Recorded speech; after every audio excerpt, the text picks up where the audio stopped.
know the world is going crazy, but I can see you having my baby. Let's get away. Let's get away, mystery lady.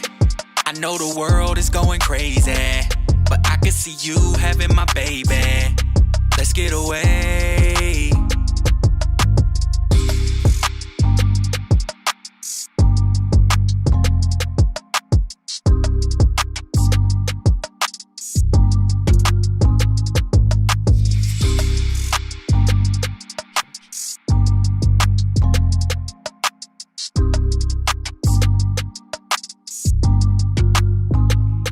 Let's get away, mystery lady.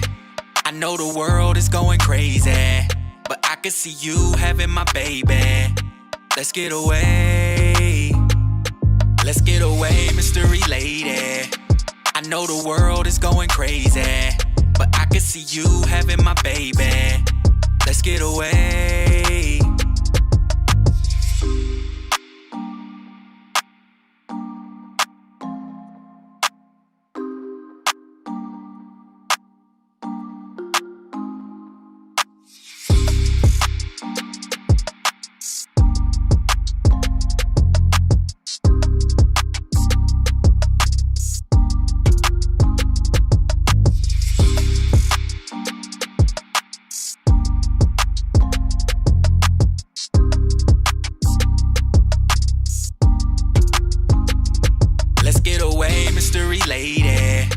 I know the world is going crazy, but I can see you having my baby.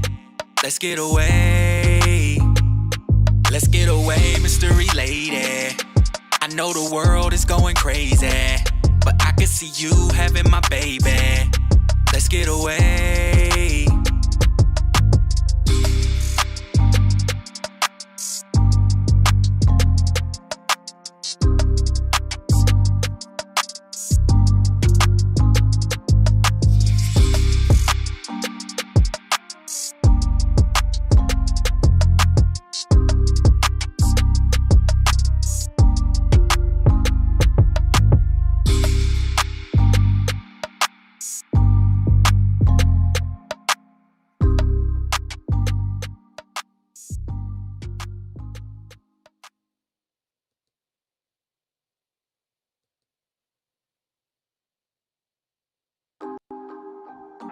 Let's get away, mystery lady. I know the world is going crazy. I can see you having my baby. Let's get away. Let's get away, mystery lady. I know the world is going crazy. Jamille, I remember in 2006 when you decided to go to Atlanta. I wasn't really excited about you going, but I saw that you were determined to go. Because when you were on your way, the car broke down and you got out of your car and got into your cousin's car and had your car towed back home and kept going to Atlanta. And then from there, I just saw how you began to bloom. And you had your ups, you had your downs. And even though I was here and you were there, I was still just a phone call away. And we talked every day. It's just been exciting to see how you've grown, how you've changed your way of thinking, how you've enlightened me in your journey, how you've shared so much knowledge, and you've taught me so much. You've taught me how to think for myself. You've taught me how to investigate for myself and seek out the truth. And that's something that I never did before. And I'm really grateful for that. It has taken a lot of courage for you to do the things you've done. You have made me proud. I'm excited for you. I love you. I admire you. You encourage me to pursue the best me that I could possibly be. In all that I do, I share with you. And I'm grateful for that, and I love you. Mystery lady, I know the world is going crazy. I can see you having my baby. Let's get away. Let's get away, mystery lady. I know the world is going crazy. Hey, good morning. You are now listening to the Jamille Harley Morning Show.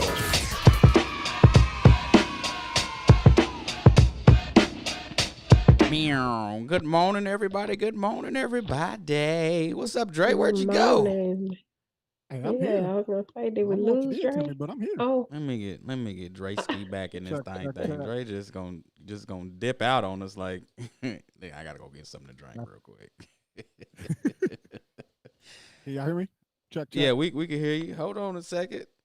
It says let me clear my throat. Now, okay, let's get you in here like it got some sense. All right. Wait for it. Wait for it. Okay. Blue, blue, blue, blue, blue. All right, let's get you to the right. I'm here for whatever. Y'all let me know when y'all ready to start. that's it. That's it. Just whenever y'all ready, I'm here. Just, just, just toss it to me. That So reminds while we me of. was off air and our IT team is working on our technology, we was talking There it about is. we was talking about the maturity of MCs over time. Specifically, we were talking about Outkast, and Mhm. Khalil brought up a good point. Khalil was saying, in comparison to Andre God damn it, 3000, Dre. you got me off air, so I had to be ready. I had to be ready. But summarizing this up real quick, he was saying I think it was a really, really good point. Jamille was like, um, one thought is Big Boy doesn't get the shine he deserves because of his rate of maturity when compared to Andre's. Like it doesn't seem like his flow developed or his it doesn't feel like he came into his own quite as quickly as a Andre 3000. So we were just discussing that. I think it's a good point, but we got the camera, so I'm gonna stop talking. Dre jumped in and like, let me for three. Yeah, I think it's beautiful to see the evolution of every creator. I mean, everybody, period. But it's extremely interesting to see the creators evolve.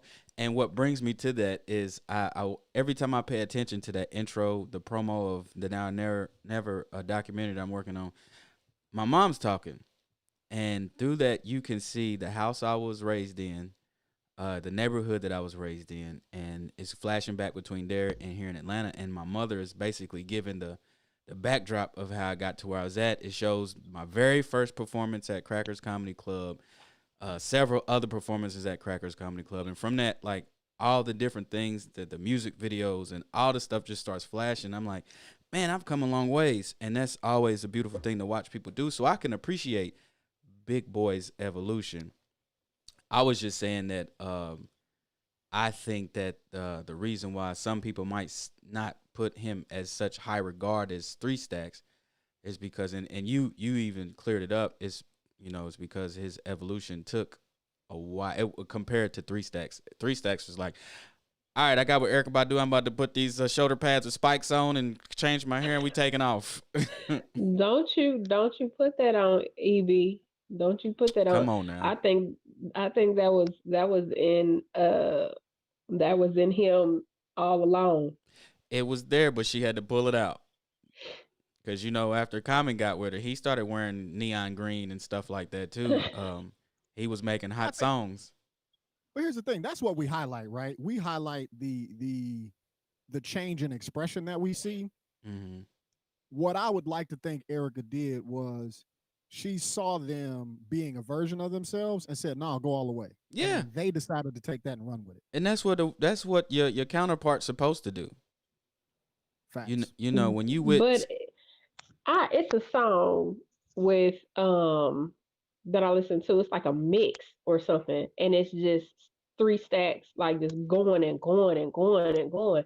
Like there's no hook, there's no nothing, and he's actually talking about his evolution, and he's talking about him the at that moment he met Erykah Badu. He said he was at a club, he saw a woman with a turban on her head, kind of Yeah. like his. So he was already doing that, and then he said, and then I started feeling the girl.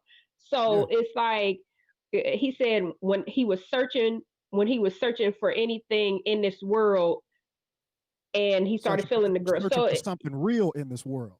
yeah. So like he was already, he was already on that path. And yeah, and I think like what Dre said, like it was like, no, don't half ass it. Just Mm-hmm. go full throttle. Right. That's what Dre did. That's the I know beautiful exactly thing what he's of what. talking about. He said uh something about a turban that I was rocking at the time. Something Yeah, in this crazy world trying to yeah, find anything that felt yeah. real in this world. Still In this searching world. how I Yeah, started life yeah, in this yeah. girl. Now you know her as Erica on Badu. Call Badu. Tyrone Yep. on the phone. Wadu. Yeah, yeah. That's the Yep. beautiful Yep. thing about the woman's power. Whenever I talk about this, I always say that specifically the black woman has so much power. She's more powerful than the black man. She has so much more No question. power that she makes the black man greater.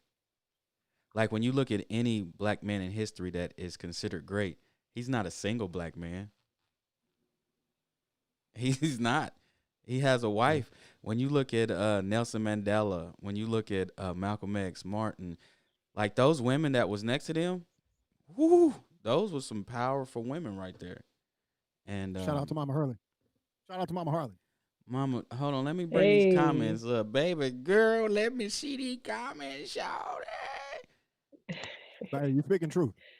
Yeah, and so Andre was gonna be good. He was gonna be good, no doubt. But if baby, as you say, if Badu didn't get her grips on him,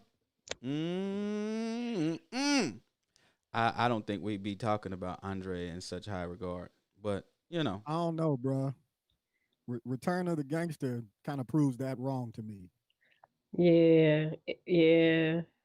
The way he came on Return of the Gangster, Yeah. It's the bro. return of the gangster. Yeah.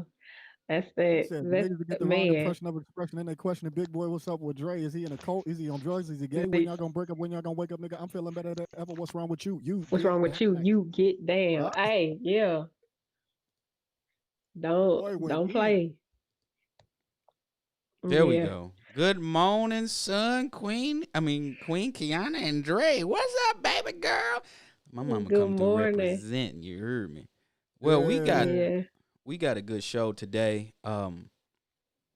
Hopefully we gonna be able to get Coach Willie Earl off in this thing a little later.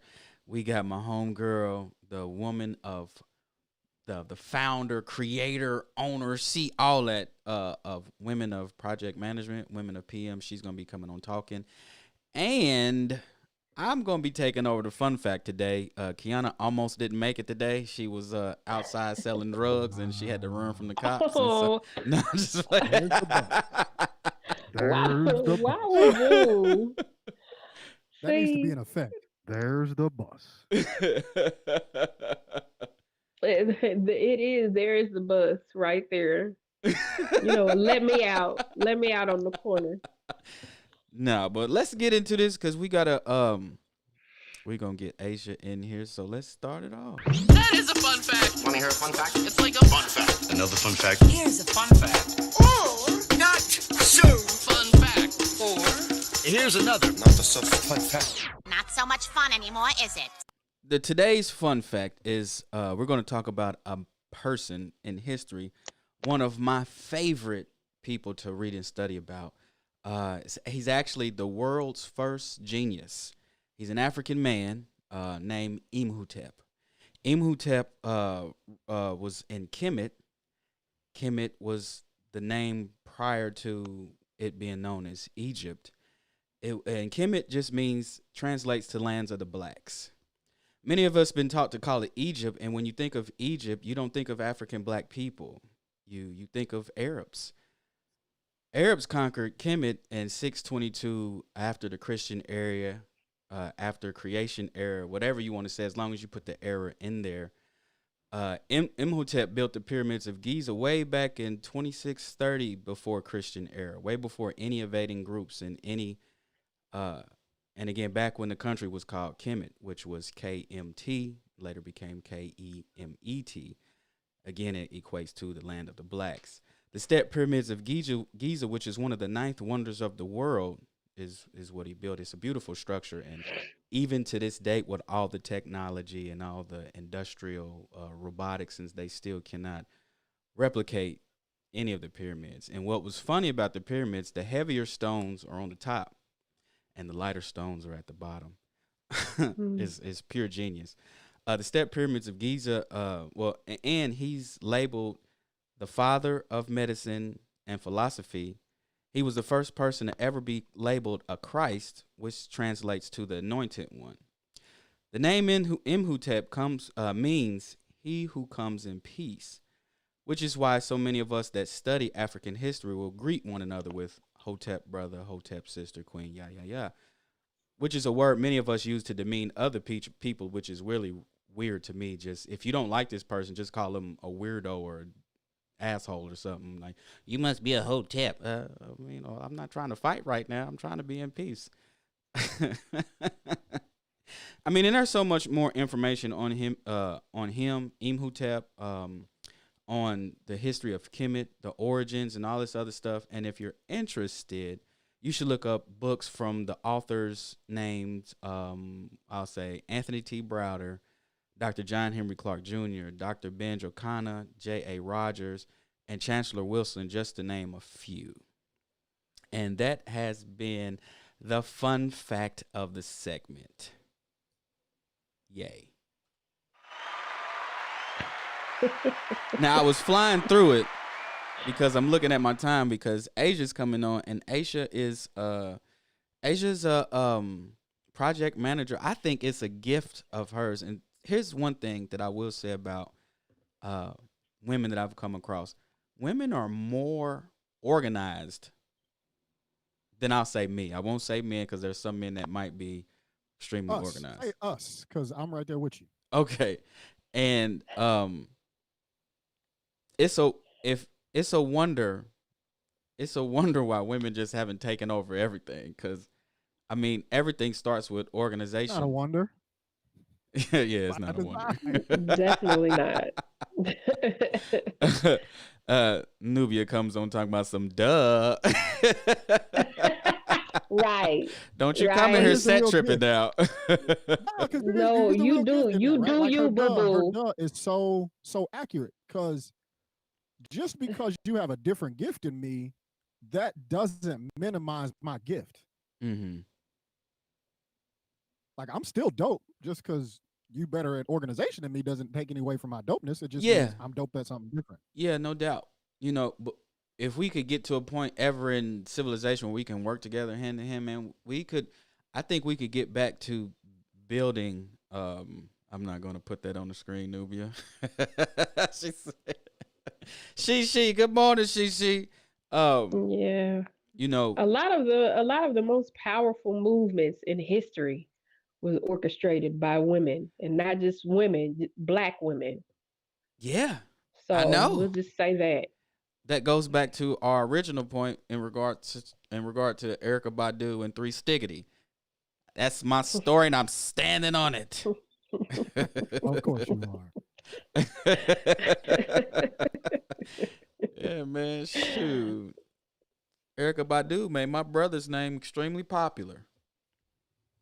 My brother's name being Tyrone. And And let me see. What you talking? Let me see what Nubia. Nubia's coming. What she say? Listen to Black women. We gonna listen to some of y'all. yeah, I listen to everybody. Now, what am I gonna do with the information is a whole nother conversation. Yeah. Mm-hmm. Yeah. But I remember when I was a kid, my mother would be like, you better clean your room and do all this other stuff. And even today, like, this is a little fun fact secret that only a few people know. I don't like sleeping in a made bed. Like, I'll make the bed, but when I get in, I got to mess it up. Like, I'm accustomed to disorganized stuff in certain places. Dre, why are you looking at me like that? I couldn't catch you before you started, so I was trying to figure out a way to bring it back. I'm trying to. Nah. Look, at least it was himself. He tells on himself quite often. Just you know what? Just let him tell on himself. Oh, And throw now you himself want me under telling the bus. myself, okay? But when I'm telling the Yeah. history about before I let go, now I'm the asshole. I'm the bad person. Oh yeah, because there's a difference between telling on yourself and ruining people's childhood. See how polar opposite those two things are? Right. Like I think they're all one and the same. Yes, okay. you do. Yeah, but as a We matter of handled that fact, nicely, Dre. You see that? you We see how I handled that really good. you see how I segue out of that. So Mhm. like I was saying, speaking of organized men, though, so Asia's husband is one of my really good friends from college, and he's like OCD with his organization. I remember one time I was way back when we first moved to Atlanta. I had took the pepper shaker, used it, and then set it in a different spot. He was like, that goes over there, right there. And I was like, really? We're going to organize the pepper. Respect. But, that's something that I guess that's just not part of my genetic makeup. I put the pepper in the freezer. You let me get to it long enough.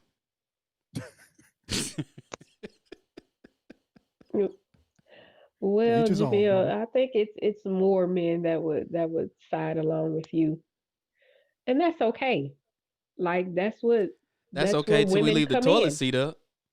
Then it's a whole Yuck, problem. Some stuff just disrespectful though. it is. It's a lid for a reason. Yeah, and here's the thing. But I've so wait, fallen wait, in the wait, wait, wait. toilet There's a without the difference between the seat being down and the lid being down. I've always been taught that the lid being down is kind of optional, but the seat being down is non-negotiable. Is that right? Or you do it different? Well, you don't want the lid to be down because if you got to run and jump on there, it's going everywhere. No, Well, she said lid literally, so no. I'm What? taking her at her word.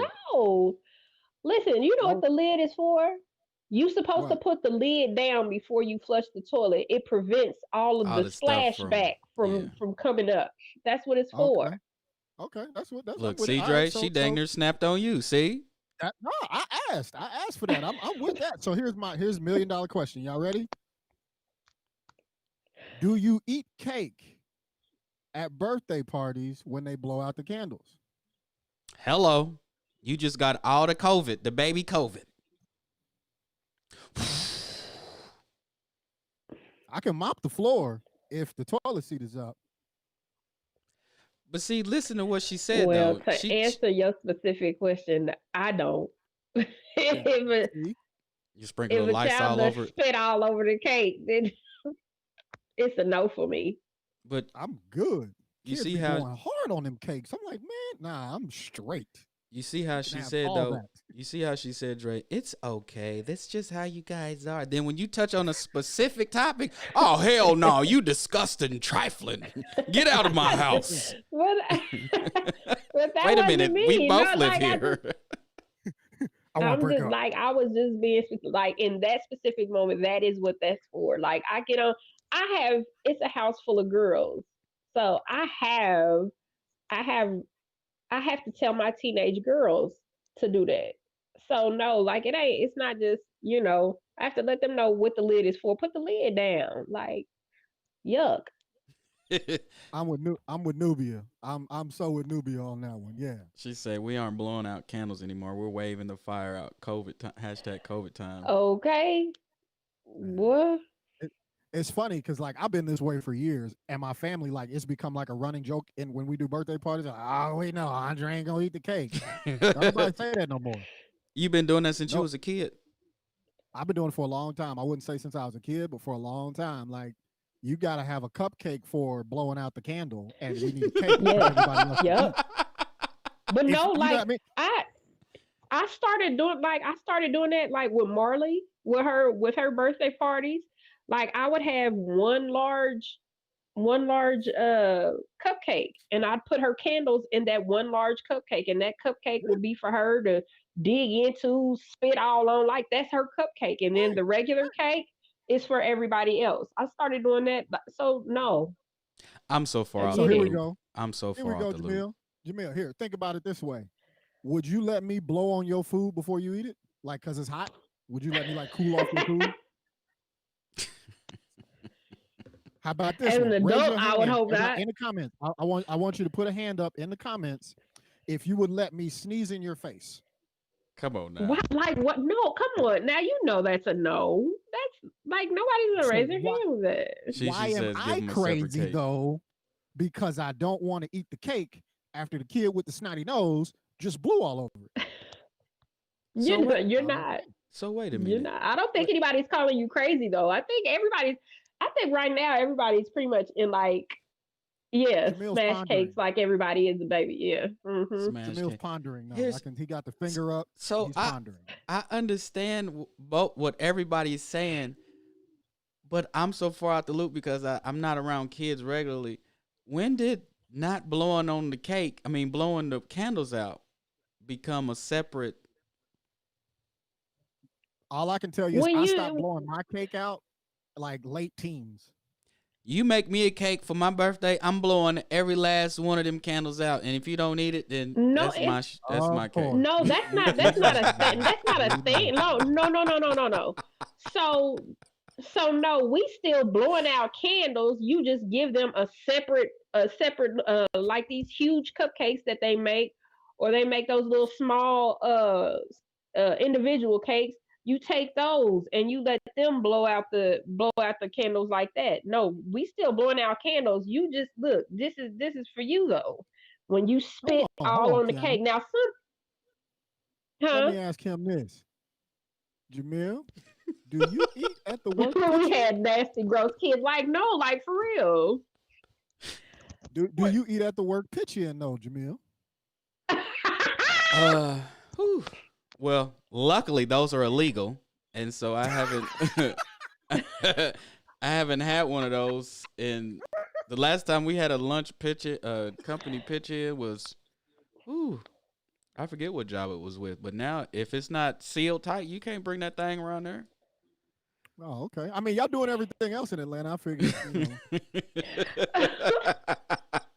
you know.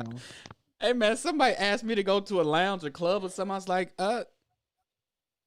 No. what is Marty in this mug or something, or is the Great Scott, Marty? We got to go back to 2010. No. Maybe if there's a cake though, you might consider it. You can blow out the candles on the cake. When you So here's what's gonna happen from here on out. When I'm around somebody blowing a cake, I'm like, nah, I can't even rock with that one. He said people got cats on the counter. Gross. Hey, I saw Right, exactly. real talk, newbie. I saw this video of this woman. She was making a pizza and she was sprinkling the cheese on it while the dog was just. no. And she was like, "Hey, no." I was like, "No, throw that whole thing away."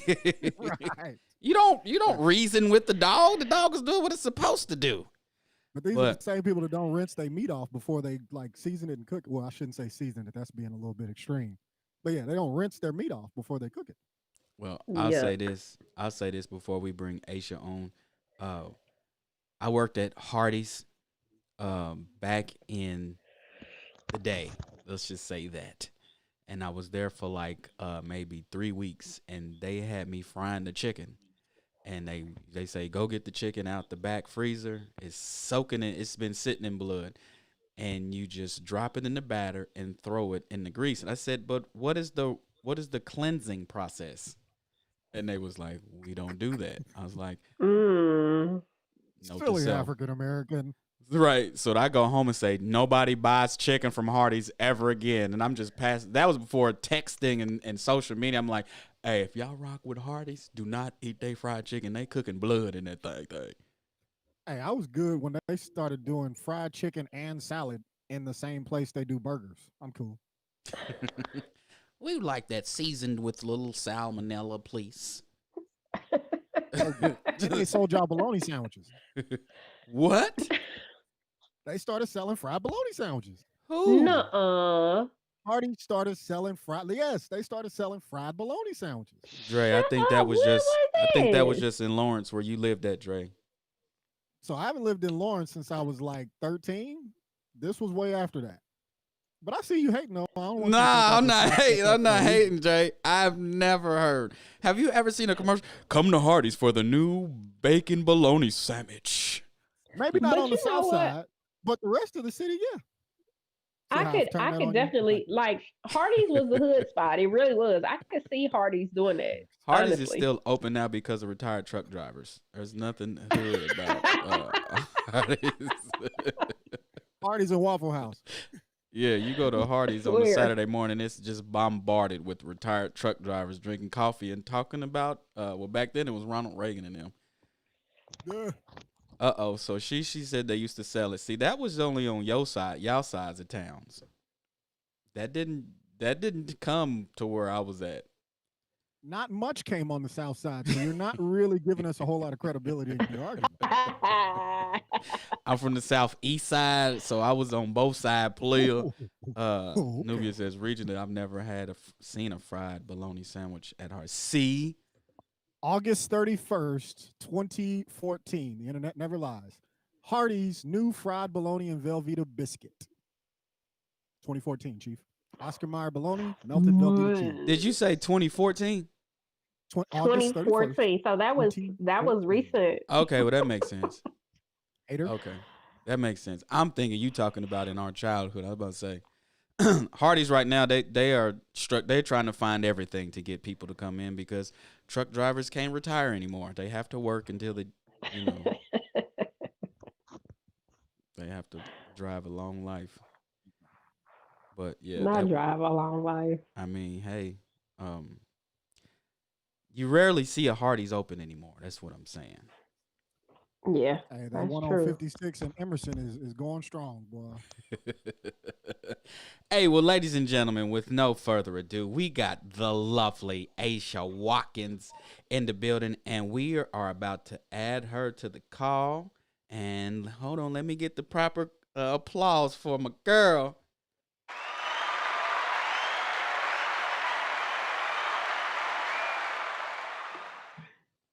All right, where we at? See, that's Kiana right there. Let's bring Asia off in that thing. There we go. Bam. There we go, Dre. I know y'all probably thinking I'm obnoxious, but I'm not. Asia, we gonna assign you to guest 3. How you doing this morning? Good. Can you hear me okay? Yeah, we can hear you. We can hear you. Okay. Good, So good. we Hi, guys. I don't know if you was able to chime in, watch any of the show before we got started, but we were talking about. Yeah, I think so too. Yeah, but I was telling a story about how Mike is super OCD with his organization too, like how the salt shaker and pepper should have to be in a very specific place. Oh yeah. It was a whole thing before we got married. I was like, "What is this?" Yeah, he definitely has his ways. But so I was telling people about the Women of PM. That is your baby. And when Mike came and visited me the other day, he was telling me about how you're basically plastered all over the country. You're on trains and billboards, and I was like, "Hey, she's doing the thug thistle." So tell us. Yeah. So tell us. So project management is a very popular and financially prosperous industry. What made you choose that profession over any other profession? Well, for me, it wasn't. I didn't initially really choose it. I kind of stumbled into it. For me, I thought I was going to be a pharmacist, and so I went to Xavier, one of the best pharmacy schools in the country, HBCU, and I got into their doctor's program, and then I got a taste of that medicinal chemistry, and I was like, nope, this is not for me. And so I didn't love it, but I tried to stick it out. And then my second year in my B2 year, Hurricane Katrina hit, and so it was like, okay, I got to make. So I decided to go ahead and leave out of that program. And so, eventually finished with my master's. But because I was in that program and I was getting groomed, and I'm from Chicago, I was like getting groomed by Walgreens. Eventually moved back to Chicago, and the headquarters for Walgreens is in Chicago. And so when I started working on the corporate side, I ended up working for their project management office, their PMO. And I had done projects like in other capacities, a little bit in forensics, but once I got over to the corporate side, then I officially started transitioning into different project management roles on the IT side, the business side. So it wasn't necessarily an intentional move, but I had really been doing it already, but formally it was kind of by accident. But it's your jam right now, though. I can see you put your whole foot in it. Yeah. So Yeah. I love it. I love it. Once I got into that role, I realized like, okay, this is for me. so I know that you have a podcast. It's Women of Project Management. Is that brand? Mhm. Is that like So that's like that's a big brand, and it's looking to grow into a bigger brand. What is the like mission statement for Mhm. Women of Project Management? Yeah. Yeah, so what it is in general is I started the podcast, which is not really like me because I call myself a high functioning introvert. Mm-hmm. So it's like the opposite of what I would ever do. But that I started, it's a membership, right? It's a community, and it's for women of color in every specialty in project management globally. And so we've had that for the last I've been in business for the last 5 years, but we've had that for the last 3 years after I went through rebranding. And so this past October 1st, we expanded the membership and the mission of it, and the podcast kind of came out of that. But we still are here to support women of color in project management, because half the battle is we can't find each other, and we don't think there's any other women, any other Black women in this industry, and that's definitely not the case. Mm-hmm. And so we have the membership, but we expanded our membership, and then I expanded the platform that we use as well for the membership to help scale, help provide a lot more resources for certification, for job placement, for education, but also to amplify the voices of women in project management. So speakers come in and teach on a topic, then we also learn about how did you get into project management and what do you do? Because I worked in healthcare and pharmaceuticals my whole entire career. But then there's women who I've interviewed who work in aerospace. They're aerospace IT project managers, and they make sure that all the software for Delta Airlines and all these huge airlines there's no issues whatsoever. I've worked with women who one of my friends who's the first director of IT for the city of Chicago, and she was the first to do it. And Chicago's now number 2 in the world for their smart city, and that's because of a Black woman. And no one hears these stories or learns from these women or knows they exist. So a lot inside the community to both support each other but also amplify our voices. So when you Google management, women actually come up. And before it just didn't. You would just think that we didn't exist. And so the majority of our membership that we have, but the second of that is South Africa. But we have at least one member on every continent. So worldwide, certification is worldwide. But the podcast came out, cast that net wider so people can interact with us, people can learn about us in a lot of different capacities instead of just a Facebook or Instagram or LinkedIn or a Google search, that they can also to a little bit of all these conversations, because you can listen to a portion of each person that I feature every week on the podcast within the full conversations inside the membership. And I remember at one point in time you were putting on courses for the certification courses. Are you still doing it? Yeah. So I initially started out, no, but we offer that. So initially I started out when I was just like, what are my best? I knew I wanted to help. I knew I wanted to meet more women, but it was just trying to figure out, because there was nothing like our platform still doesn't. We're the only platform that is really dynamic in all these different ways. So initially I was like, well, other people do like PNP coaching. I had finally passed my exam and I had failed it. And I was like, man, it shouldn't be this hard. I wish I had a support system and maybe I'll start coaching women and certification. And then I did the whole business model and started doing it. And then I just realized I didn't want to do it and it wasn't my blessing. And so I was like, you know what?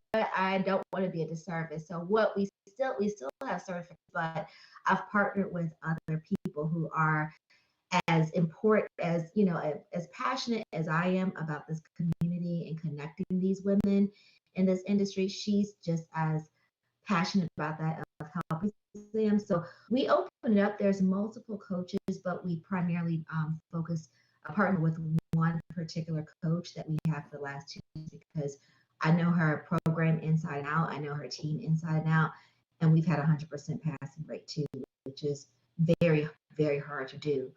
And so, so we still offer it. It's just not by me. That's better for everybody involved. So, what can, for instance, this show do to help your cause, your movement, and getting more, connecting the dots with women, with Black women that are looking to get into that industry? And I know that your platform is an amazing resource for that. Outside of just talking about it and advertising about it, are there any initiatives that are going on into, I guess, recruiting? Yeah. Yeah. So what I always say is it half the battle, especially for a small business, I'm sure you know, is it really is just getting out the word. Even though we are growing every day and it's been really good, the best really has been word of mouth and just the exposure of people knowing that we exist. And so even though it sounds simple, just being able to, for your listeners to know that, they can go to womenofpm.com and go find out more about us. They can, look at us at Women of PM. But just understanding and helping us spread the word is half the battle. Fortunate enough to be featured and have that additional exposure in Forbes. We were featured on Red Table Talk with Jada Pinkett Smith and a lot of amazing platforms and platforms. It really is just people knowing that we exist, because at the end of the day, it's on social, going to the website, seeing what we're about, telling people we have men, even though it's for women, we have men who tell their girlfriends and their wives about it and they've joined. So it really is a grassroots effort of spreading the word in your own, just letting people know that we exist and all the things that we do. I'm also rolling out a program right now with organizations. So it is, talk to these women and they find us individually, but it's also important for organizations. And so I've created a program called Partnership with a Purpose. And so this year has been very interesting because, it's nothing new to us, right? But it's new to some other people of the whole Black Lives Matter movement and the importance of hiring women with these these high skilled women within their organizations. And so what I'm doing is, I'll back up. What has happened is at the beginning of the year, when a lot of the Black Lives Matter protests were just starting, there were a lot of organizations reaching out to me saying, hey, I want you to either speak at our organization or I want to partner with you in some type of way. But when you talk to them it was very surface, and it was more of optically, they wanted to say, oh, we are associated with a Black woman in this organization, but they didn't want to put their money or their jobs, what they were saying. They weren't really implementing anything. So we politely declined any partnerships with them because that's not what we do. And so what we decided to do is roll out this program to authentically partner with these organizations, because it's a win-win for them. It's a win-win for our organization, as long as you know what our mission is, and that's also part of your mission. And so I've been able to talk to these executive teams and say, like, listen, we're an organization. This is as long as we've been around. This is what we've accomplished. hundreds of women in this community that are highly skilled. And I always like to say we have women from PMP certifications to PhDs, but really all levels within their careers, and they're highly skilled. And if you want a taxation, one, there's a fee and there's a process to support a Black-owned business. But on the other side of it, we want you to be able to put in those roles that that you intentionally want to hire more women of color, more Black roles in these high paying roles, and then you can also advance their careers. And so it's really just saying, okay, that you want to incorporate somehow and be more authentic in your hiring practices, but this is a way that you can tap into our community to do that and then give them a pathway to do it. But we have those conversations up front to make sure that they know exactly what our mission is and that they are aligned with it. And so they are hiring at every level of their organization by tapping into our organization. And it's just a win-win for everybody. So that's one thing that I'm really excited about that we've been able to formally roll out this year with a lot of organizations that are working with their diversity inclusion teams. And sometimes they don't even have that, but they want to just be more inclusive and hire more Black women, more women of color inside their organization. So we've worked with Amazon, and we have a few other people that we are working with for the new year. That's really exciting. Dre, you got a question? Yeah, two things. One, I want to make sure we give roses where roses are due. Salute to you for getting an approved application into PMI. If you've never done that process before, the way it works is you've got to actually pay just to sit for the exam, right? So for her to say she took the exam, whatever the outcome was the first time, put together that application is not an easy thing. And to get it approved deserves some recognition. So salute to you for that. That is awesome. And on those things, give that up. It's rough. Yeah, it is. It is. And the second thing I wanted to just get through that process. I'm sorry. Go ahead. No, I was just saying it's a beast just to get through that process. And then that's almost as scary as actually preparing for the exam. So that's a whole thing within itself. But the crazy thing is it stops so many women too from pursuing that certification. And that's another reason why we have a coach, and they help them not just through the exam part, but even through that application process. Because to me, over these last 5-6 years of talking to women, a lot of them stop at that process, and what they don't know and what we push them to do is that certification means a lot. Whether you have a college education or not, you can demand 6 figures of getting your PMP exam. And it's a really good entry that a lot of people don't tell you into corporate side or creating your business and having these amazing clients based off of your skills in a quick line to those 6 figures. And if you don't have someone that's supporting you and telling you that, no, let me help you with this because this is what the outcome is, so many women just stop at that process. So sometimes it's just that push.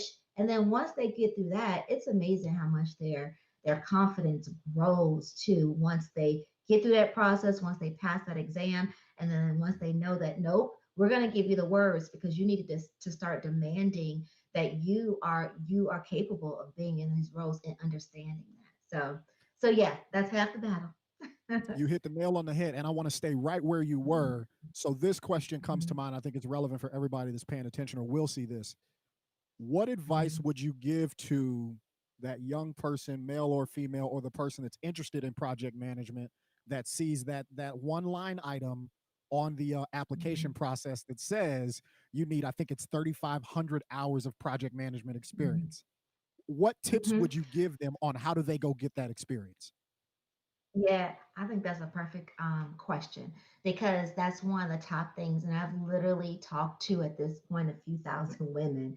And that's a big thing for people because a lot of times they think, well, I've done this. It's two different type of people. Either they think I don't have enough experience at all because I've worked in IT, or I've worked in something else and I haven't had that title, or I am even a college student and they don't think, whatever it is, they don't think they have the title of project management and they don't think they have enough experience. And then you have the other people who they have experience, but they think, oh, it's in an industry over here and I don't have enough experience. Either way it goes, 9 times out of 10, you have the experience. Everything is a project. I have seen it myself. I have seen PMI accept those hours. I saw a woman who worked in the industry and then decided she was going to take a few years off to raise her kid. And when it was time to apply for that application, she used the hours that it's a project because it is a project. She used the hours where she said, I went ahead and I started applying for jobs. I started applying for this PMI. I started studying. And guess what? Those are all different projects, and you can count all those hours too, because a project is something that is unique and has a unique beginning and a unique end.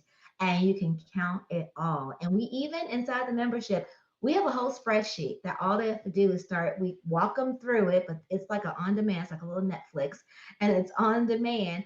And I give them all these different examples, and then there's a spreadsheet, and then I already even build in the hours, how many hours in a day. We take out the holidays, and we tell you beginning to end what you can use. We have people who said, nope, I don't have enough experience. But then I find out at the end of talking to her that she's a Delta and that she does all this different experience. I mean, all these sororities, fraternities is built off of community service and doing things. Those are all hours. And of course, you can count them in your 9 to 5. But I think people discount what they do outside of their 9 to 5, and it's all a project. I mean, even this platform of Jamille trying to figure out, like, okay, what are the different platforms I'm going to use, and who am I going to have be a part of this, and how many hours did it take to planning? Those are all planning, and those all count. So I would say 9 times out of 10, do not do yourself a disservice and count yourself out. Everything that you do is a project. I literally planned out my wedding and had a project plan. I'm a little crazy on that end with the project plan, but it's a project. It's a project. So all that stuff is a project, and it's just the way that you think about it. And some people won't tell you that. They'll try to discourage you and say, oh no, that's not, no, it's a project. It's just the way that you document it, and it has to be fall within those requirements of just being something that's unique with a start and an end.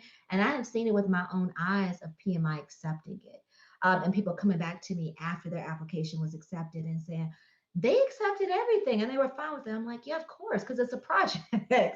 So I would say just don't ever discount yourself. Don't discount the things that you do looking up. I mean, it could be just about anything. It just has to fall within those requirements, and it's a project. But don't discount yourself. All your experience is worth it. So We got a question for you, Aisha, from Ashandra. She says, based on your okay. experience, do you find it challenging to break into the field of project management, especially on the corporate side? Nope. Nope. I'm gonna expand on it, but no and no and no, because I think so. Listen, when we're women of color, are there different hurdles that we go through? Yes, absolutely. But the biggest hurdle, and I've been in this industry for 20 years, the biggest hurdle is still a lot of times of thinking, no, they probably won't do this and they probably won't do that. No, don't do that to yourself. Just go for it, just apply for these things. But no, it's not harder on the corporate side. There's women inside the membership. There's women just in my experience, period, that they work in all different types. I've worked in forensics as a forensic analyst at a forensic lab. That's a project management job. It's not just a title project management. It's a lot of different things. There's VPs in here, there's executives, there's people on the IT side, there's systems analysts. There's a lot of different women in roles that I guarantee you didn't even realize is in project management. We have a directory, and I work with the developer on purpose for the directory because I wanted women when they joined, even before you start consuming all the different resources, or talk to me or talk to any of the women, I wanted you to be able to physically see other women that look like you in this industry and all the amazing things that they're doing. And you can literally change our directory into a map and you'll see where they're all located. They're in Dubai, they're in South Africa, they're all over, they're in the US, they're everywhere, but seeing all the different things they do. And a lot of women are not from those countries. I've seen a lot of women and talked to a lot of women who they've gotten their certification. You don't have to get your certification to thrive in this industry, first of all. I got mine 6 years ago. I've been in the industry for 20 years. I was fine, but it does give you more options, and it does look at people. People, employers, clients do look at you a little differently when you have your certification. That's just being honest. Sometimes they give us more credit than we need because they just assume you are perfect at everything. It's just, that certification gives that to you, but that certification also makes you demand 6 figures because they better not ask you for a PMP certification and not pay you 6 figures. Those go hand in hand. But my that's a long-winded answer, but the answer is no, there isn't. It's just really how you transition, and that's how you transition in life with anything, how you transition your careers. Some people decide, okay, I want to go in with the coordinator role because that's a good way to test it. Just as much as you're trying to test the industry or that particular role, whether it's in IT, fashion, whatever that is, they're testing you, but you're testing it as well. So some people go in as coordinators because they just want to see, do I really like this? Some people go in straight as project managers. There's systems analysts. There's a lot of different ones, but I would say if there's something that really interests you within the organization that you're in within right now or a new organization, just go for it and test it out. I would say make sure your resume reflects a project management resume because that's going to be the quickest way to that role and to your money. Because you don't want them to guess of, oh, she did this and she did that, and of course she would be good. No, you want it to be really obvious. I just got off a call, member call with a woman last week, and she has 20 years in the Air Force, and it was a project management roles, but it didn't have a title of project management. And she said, "You think I should take a coordinator role and maybe take less money?" And I was like, "Absolutely not. You just have to make sure that it reflects that and get in there and be able to easily transition from, in her case, a military to a civilian role, but still not be able to you don't have to take any steps back." But yeah, I would definitely say inside the membership now, I will say as a shameless plug that I am purposely had these candid conversations, and they're all targeted, conversations within. We turned them into choruses, but they all talk to all these different women, and they're there to teach you something. But we all start out with saying, "How did you get into your role? What does it look like, and how did you get in there?" Just so people know that usually it's not a straight A to B, but just so they can see, oh, they did this and they did that, and maybe I can do it too. So there's a lot of examples where we're teaching you, but we're slipping in that of how all these other people got into their different amazing roles. And you would be, I think it'll be surprising to a lot to say, oh, it wasn't as complicated as I thought. There weren't as many hurdles. There's hurdles, but there weren't as many. It's not as complicated as I thought. And let me throw a follow-up in there that dovetails very nicely into Ashandra's question, right? Because it's one thing to say, is it possible to get in?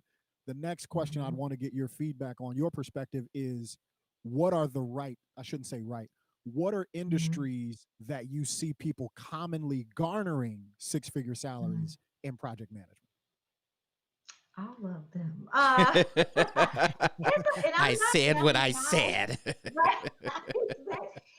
And I'm not fluffing it when I say that. So for me, even when I started the community, right, I had already been in my career field for a long time. My experience is mostly in healthcare on the pharmaceutical side, right? So I know that view. And then IT. And then I know some of my friends who I started meeting through the membership. But then I started getting all these other women I started meeting, and we started talking about different things.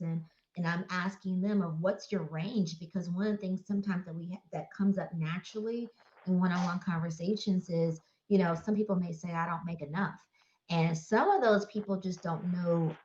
They take roles within the industry and they take what other people give them sometimes. And that's our mistake sometimes, of not understanding what our worth and our skills are worth and demanding that amount. And if sometimes for some employers, if they realize you don't understand that your skills are, demand this amount, and you accept a lower amount, they're going to give it to you because they're getting over. Mm, But Okay. you have to know what your worth is.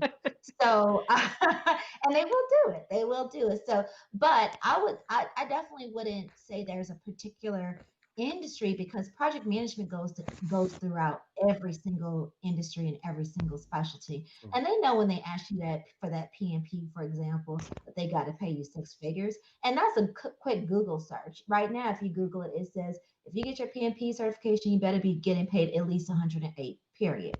And so, and then it goes up from there. I've talked to women who maybe are in their earlier stages of their career. And I talked to one woman and she said, well, I'm in nonprofit and I make in the 40s. And I said, well, I've talked to women in their nonprofits and still made six figures. But she didn't know that. And she just thought, well, I'm going for this role or I'm going for that role.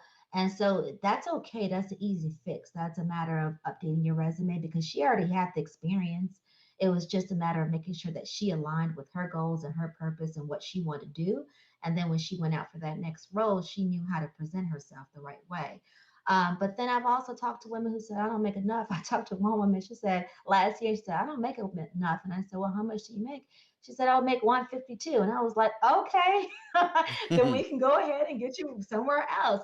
And she actually worked for a nonprofit. And I was actually surprised, but there's there's a lot of different industries and there's a lot of different roles out there that they come with different titles, project management, director, whatever that is. And it does go, it does fluctuate. Not everything is 150. Definitely not everything is 40. Nothing really should be 40 within the industry. But I mean, I interviewed a woman that's inside the membership. She's an aerospace IT project manager. She makes a good amount. There's women who, my friend who was the first Black IT project manager for Chicago. She's now a program manager for Microsoft, and she makes a great amount. And so to say industry is probably maybe a little misleading because project management is in every industry. They don't expect you. It's the one role that's really dynamic. They don't expect you to be the SME. They don't need you to be the subject matter expert. They need you to come in and help direct everybody. You can sometimes have people on your team that are directors, and technically their title might be higher than yours, but they're looking to you for guidance and to keep everybody in all these silos on track because that project may cost that company millions of dollars. And so they're bringing you in there for your strategy, for your guidance to use that methodology. So, and that can be in any industry. And so that's a long answer. I always give long answers. That's a long answer probably to your question. But That's good. it really is limitless. It really is project management. You can Google it, anytime that project management, those strategic roles are in any industry. And the industries in the past that didn't have project management, like law, that's fairly new. A lot of law firms are hiring project managers because those billable hours, and if it's not done correctly and someone's not managing that whole process and strategically saying, there's lost here or we could get better here, and those different methodologies that we bring to those roles, they're hiring more project managers. So project manager, any role, and I think you'll see that a lot too, even globally. Yeah. So Good answer. Mhm. I want to be a project Thank you. manager. Long. Oh, long answers are helpful. I like converting people, Jamille. So Well, actually, be I don't careful know what if you ask for. I don't know if I'd be a good subject because as noted, I like a messy bed and Oh, okay. No, you're not like people, Jamille. It's usually a type, and that ain't it. but no, I do. So I do. I spoke with one of my business mentors, and I do know that I need some organizational assistance. Um, Hmm. Hmm. with the podcast I got going, with the this morning show that we got rocking out, and Yeah. a slew of other interesting things that I have going. Hmm. So, Hmm. would a project manager really at my level would that be something that I should look into? Yeah. And this is why I say it because they do it. So essentially, all you're saying is that could you benefit and could your business benefit of all the different things that you're doing of getting everything organized and Mm-hmm. very seamless and just working, like a well-oiled machine. Mm-hmm. That's in a nutshell what project managers do in any industry. They come in, everyone always is doing this over here and doing this over there. And, it's always everyone's doing what they're doing in their individual silos very efficiently. But when it all has to come together and systems have to talk to each other, and everybody has to know the handoff over here just so it flows seamlessly, then yeah, that's when project managers come in. There's a reason why I've been able to survive this long with just me. I am at the point where I am bringing in people to handle certain things because I just can't do everything, and we're scaling fast this year more than other years. But we've been working towards this. But I'm a project manager, and for me, people say, "Oh, this is a great idea for your business. This is a great idea." And as a project manager, the first thing I think of is logistics. But Mm-hmm. does it work logistically? Because for me, I have to, because I'm a team of one, it has to be seamless. And the way we even bring in revenue has to be as passive as possible. Because at the end of the day, the reality is I'm a wife, I'm a mother, MJ, my son, he's home, we're homeschooling him because he has asthma really bad. So I can't just take a chance on him in COVID and going to school. So now Yeah. me and my husband are teachers and we're homeschooling now.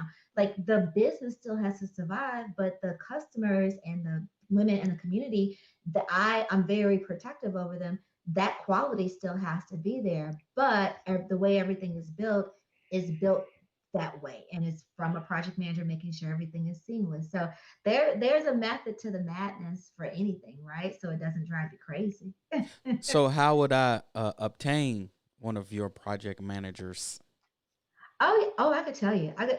We have a whole community of them. And also know that women are also looking to get those hours too for to even qualify for Hey, PNP. why Asia Uh, just lean in like that? And to let you know. because I talk to them and some of them they're like, if you know anyone who and I need to get experience in this area or this industry. I feel like I'm always a matchmaker. I'm like, okay, I'm gonna keep thinking if I know somebody that I'm gonna tell you to work with them because one of the good things about the membership too is women who have businesses, whether it's on the side or full time or companies, who are just members in here, not organizations that I'm working with to partner with, they work with each other. Like there's a Hmm. one woman, for example, she's in Canada, the other woman is in South Africa, and she's in film, and they collaborated on a project to help each other virtually with their businesses. And that's not just one person, one example. There's a whole bunch of examples of that where they're partnering with one another to say, oh, this industry, I'm more interested in that, and I would love to get more experience in that. And then let me go ahead and I'll say, okay, I know Jamille who's doing this. Are you interested in that? And they're like, please introduce me. Please send a DM and just introduce me. Sometimes it's as easy as like a virtual DM, but yeah, I know people. they're in the community. Asia like Master They're P. on my Asia P. I got Instagram. the hookup. Holla if you hear me. That's my whole world. My whole world is Well, yeah, women in I'm project really management. serious about that because it's Yeah. really time to take it to another level. Yeah. So we can talk Yeah. offline, but and I want to Yeah. let y'all know Asia is so much a PM that she needed the specific times that she was gonna come on and how long is this gonna be? And I I, I, I feel like that's like practical questions, Jamil. look look with Jamil it's always ish. About 15, 20, maybe 30 ish. She was like 30 No. minutes it is. And I mean, everything is in my calendar. I always like to say, if it's not in my calendar, I'm not doing it. But I Mhm. was like Jamil, so I was like waiting. I was like, okay, am I gonna get a meeting invite or? Look, I I was was like, I no, was on okay, it. I'm good. I'm I was good. on it. See, the thing about these conversations, so you went about 40 minutes, and I knew that Mhm. once the conversation got cooking, that it was going to Yeah, go. you go with So, the flow. yeah, Yeah. that's why I was like, maybe 15 to maybe 30 ish. I got a messy bed. I'm not good at absolute structure like that. It makes me get off of me You structure. just need someone to help you with it. As long as you got somebody to help you with it, then you're good. You can go further faster as long as you get that support. But yeah, but I think project management are definitely a type. And we are the type that make up our beds. So That's gonna be the shot. Hello, Mr. Messy Bed. right. Well, Aisha, I want to thank you for coming on and sharing your wealth of knowledge and introducing my base, DJ's base, and Kiana's base with all of this beautiful information. And I hope that the audience can take something from it. And I hope that they reach out to you because I'm reaching out. Yeah. Well, And thank you all for having me. I appreciate you all having me. Exposure is a big thing. I'm sure you guys all know for all platforms, and people can reach me at womenofpm.com. They can reach me on all social media platforms, but my favorite is definitely Instagram at Women of PM. We just have it's just about 12,000 women that are our followers in project management. We're very intentional, and we love to help each other too. So thank you all for having me. I appreciate the good conversation. It's my favorite thing to talk about. So thank you for having me. thank you, and give the family my love. You have a great I, weekend and stay safe. I will do. You guys do the same. Thank you. All right, man. You are now listening to the Jamille Harley Morning Show.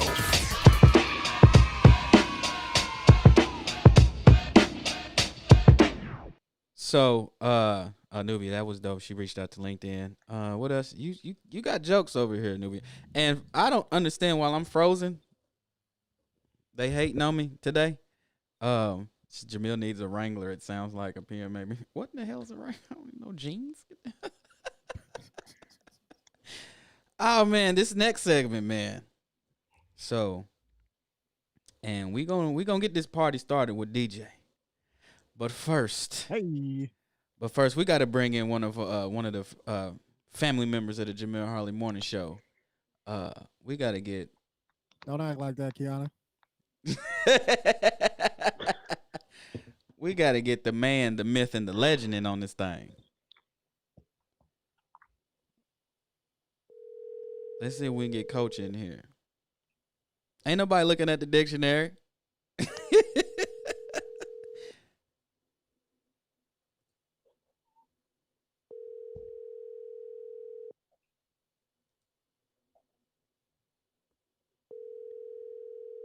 Oh, Coach ain't gonna answer now. All right, Coach. He saw that face Kiana made. His feelings got hurt. Coach. Coach done picked up the phone. He doing something he ain't supposed to do. Uh-oh. You know, you doing something, you answer the phone, but you ain't saying nothing. Take that long, deep breath. Ashandra said Kiana's boo. No, Ashandra. No. Don't you join in with them. Don't you do that. I don't understand why I'm freezing. I mean, it's why you wanna play a hate on me? All right, well. Oh, he ready. He ready. Let's get that thing going on here. Let's get that thing ready, y'all. You know what I'm saying? Hello. Coach Willie Earl. Man, it's been a minute, brother.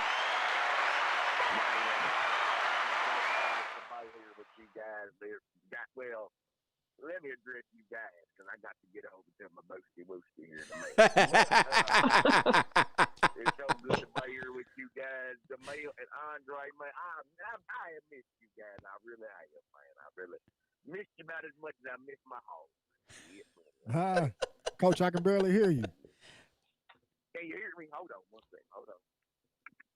He said he misses just as much as he missed his hogs. Hello, can you hear me? I'll take it. I can hear you. I think Jamille got to turn you up, though. No, he's turned. He's turned like Lil Jon and him. All right.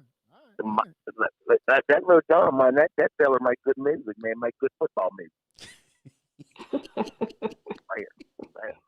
That way some head busters, man. I used to like that for my kickoff time. I like that. Yeah, man. That's the guys that wanted to fly down the field and make some tackles. I used to play that one for them. They used to get them excited.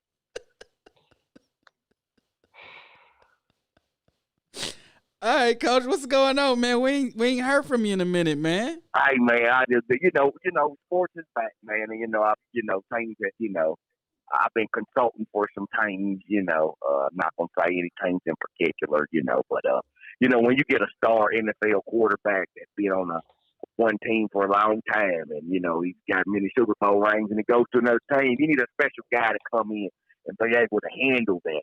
So I've been down there consulting, TB and TB, you know what I'm saying? But I'm here today. You've been consulting Tom Brady in Tampa Bay. I'm not saying no names, okay? I'm not saying no names for confidentiality purposes, okay? I'm not saying any names, but I'm just saying TB and TB. Yeah, that's all I'm saying. Okay. But I won't talk about something, guys. I won't talk about something. I'm just disappointed that my woman ain't spoke to me yet. That's she a little funny. I've been on the road a little bit. I've been trying to get to this. I'm trying to get to this chicken. I ain't talking about the real chicken. I'm talking about the money. I know, but baby, I don't do nothing. Say hi, Kiana. Say hi to your babooski. He wasn't talking. He was talking to me. He wasn't talking to me. Say that what happens sometimes when that's all right. I got to call timeout. Don't worry about it. Don't worry about it. We'll have a little huddle here in a minute. As soon as I get off this phone, we're gonna get it together. All right, we're gonna get it together. Oh, shit. Yep, that's it, man.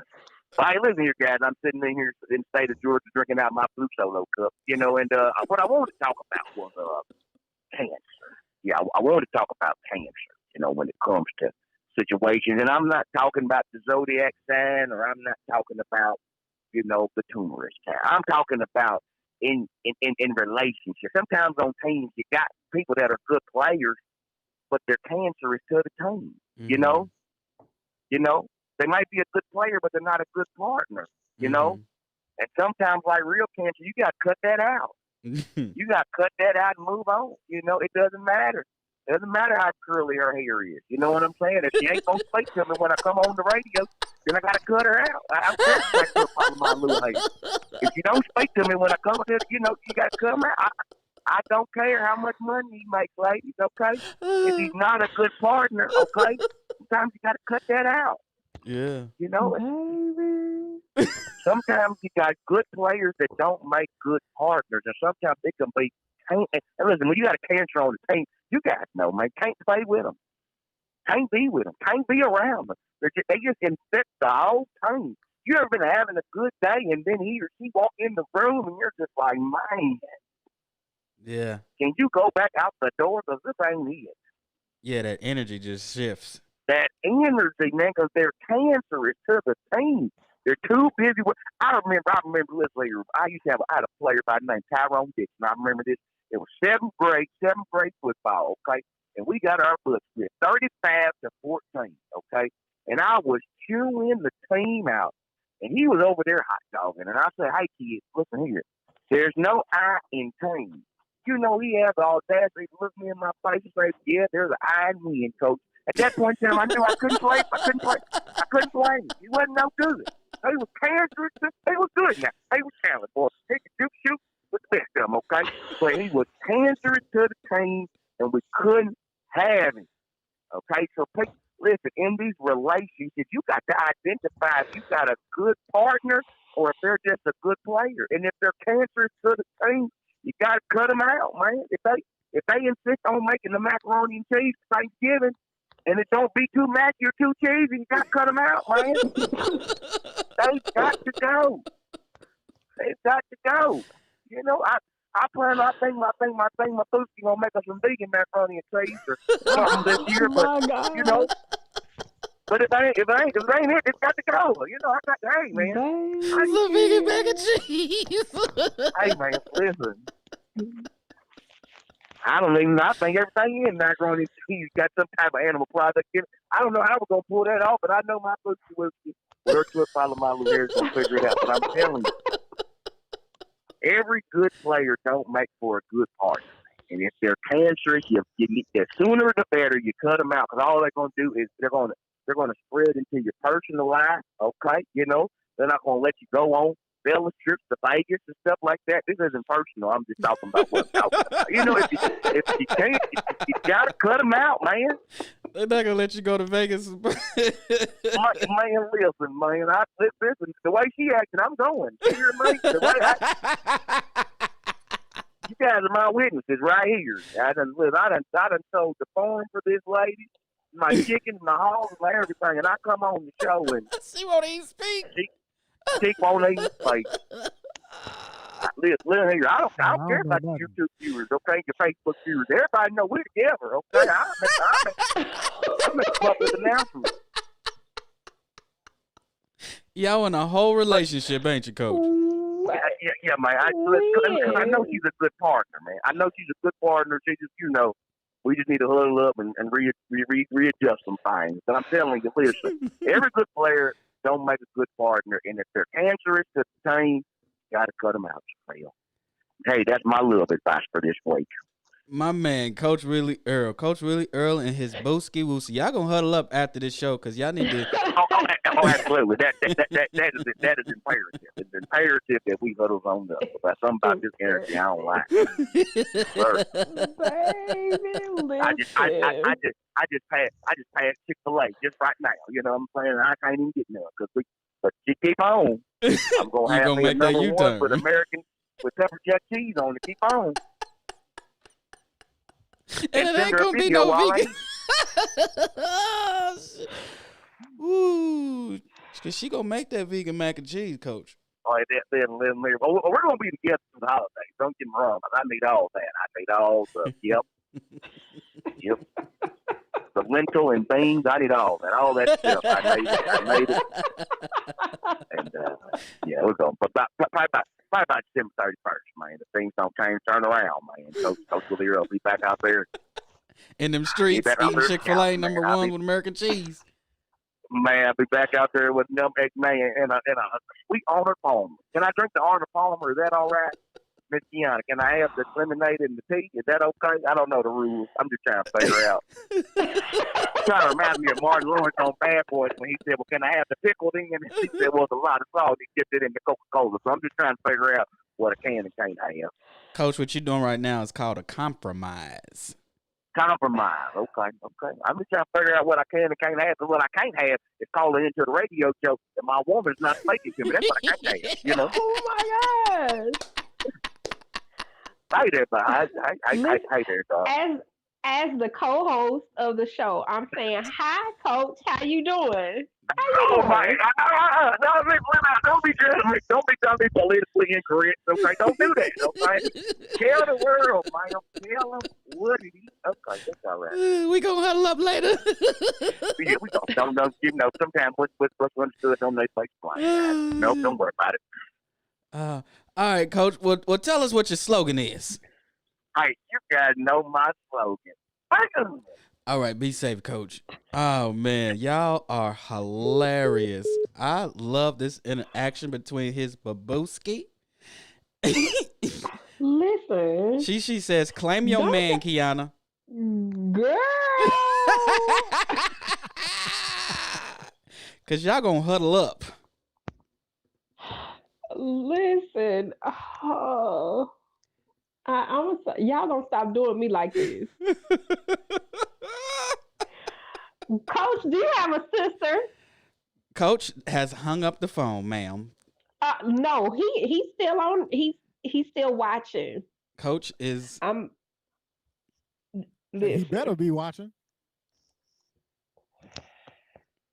Anyway, before you try to pass pass the bus, just go sit under there, Kiana. It's comfortable under there, ain't it? His babooski. No, it's not. Y'all gonna huddle up. But look here. We gonna go ahead and get to the music part of the show. This is where DJ Godzilla throws on that lightning bolt and gets busy. Yes. Come on, not Coach. Yeah, don't do me DJ, like that. let's go.